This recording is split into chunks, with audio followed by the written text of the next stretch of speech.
That's really good. You know, yeah, because I just, for some reason, I love to sleep. Taking pictures. Yes. The roving reporter.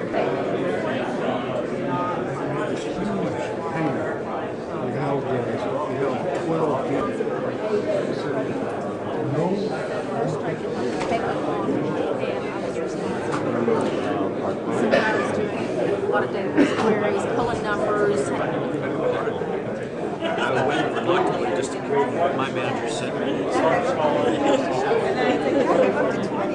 And then when I got 25, he said, I didn't really expect you to do that. And I said, oh, I really wanted to go to that restaurant for dinner. So we did.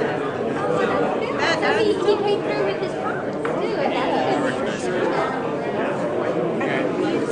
good. Got your story? Did you pick out the sacrificial lamb? Not yet? There's big prizes. Tell your story. You know who the guinea pig's going to be? Big prizes. Big prizes. Have somebody ready. Big prizes. The probability is the way I consider it. It's going to take from this much to this much time, and from this much to this much time. I said, okay, I'm going to give you this much money and this much time, and you have to do it. Well, I may drop your resume. 50s was the highlight of it. Was it? Stand up, Terry. There you are. Hail the chief, baby. Podium.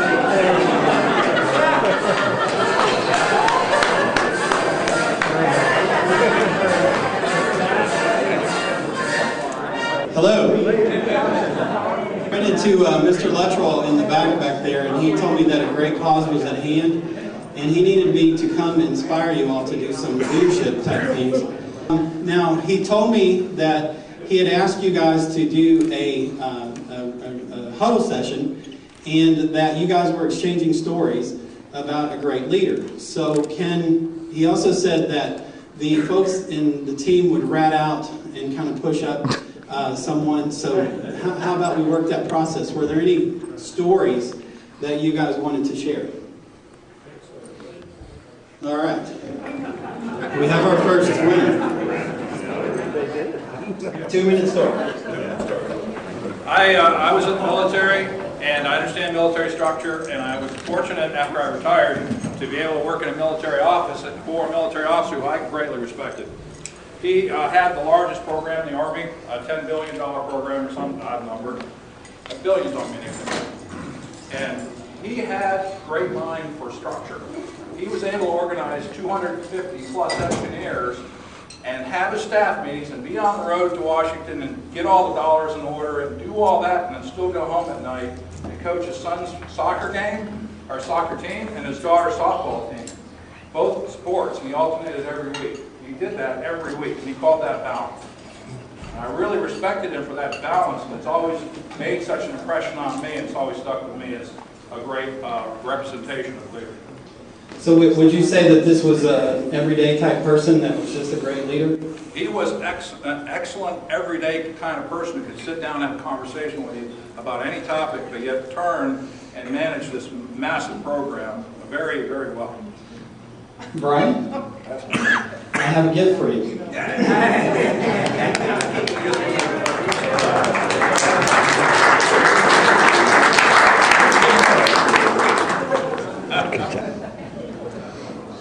Now, I don't feel particularly good about giving you a picture of myself. One time in a political campaign, someone told me that I was two-faced, and I said, if I really had two faces, would I be wearing this one? And then I ran into a lady on the road one time, and she goes, you're the ugliest man I've ever seen. And she said, well, I said, well, there's not much I can do about it. And she said, well, you could have stayed at home. So, Brian, thank you. Let's give Brian a big hand.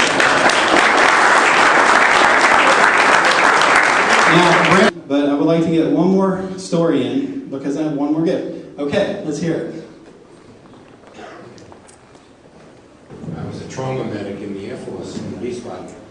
And it's about 10 o'clock at night, and the hospital works all by itself, and I was stationed in the ER. So I'm sitting there at my desk, and there was nobody around, and two guys in a suit come in, and they say, "Where's your commanding officer?" And I told them that she was obviously off duty and that I could call her, and if there was some emergency, that she could come right in. And he said, "Okay." And he said to me, "You're about to meet your commanding officer." And about 30 seconds later, in comes John F. Kennedy. And he had just finished the Ich bin ein Berliner speech when the wall was going up and the Cold War was at its peak. And he sits down at my desk. I swear, if he would have had a little laceration, I could have sewn him up. But he just wanted to talk until my commander showed up. And this will have a point in 1 second. He asked me what I was going to do with myself. I was about 20. And I said I was going to stay in the Air Force because I really liked being a medic, and that was great. And he said, well, his advice would be a little different.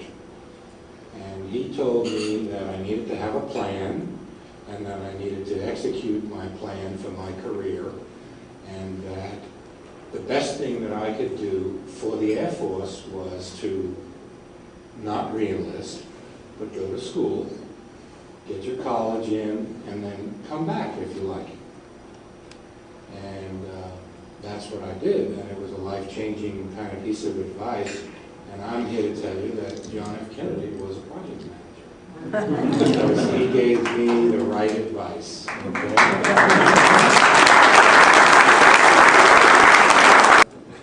So Matt, you're very fortunate in that you're not getting a picture of me. You're getting an original parchment copy of the Gettysburg Address. That's okay.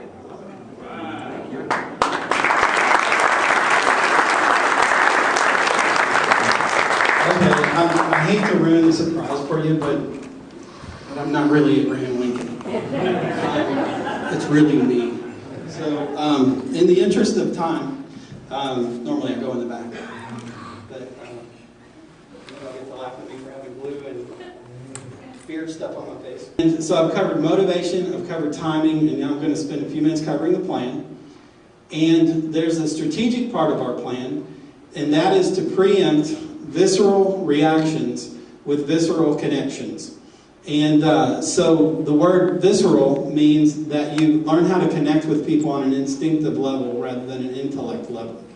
And so the neat thing is that evisceration comes from that level, and then if you learn how to connect with people and build those types of relationships at this level, visceral type of connections, then you will be able to preempt those types of actions being taken against you. And I covered motivation, timing, plan. And so now I'm going to ask you guys, do you guys feel like that project management is the ultimate calling?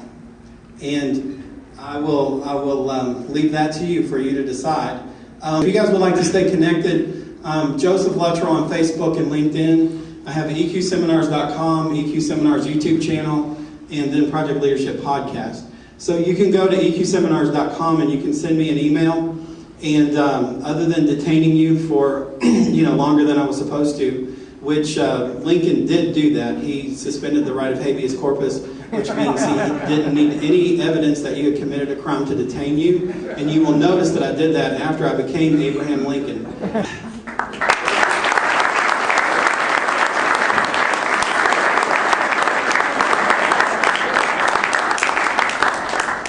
What y'all think of Abraham Lincoln here?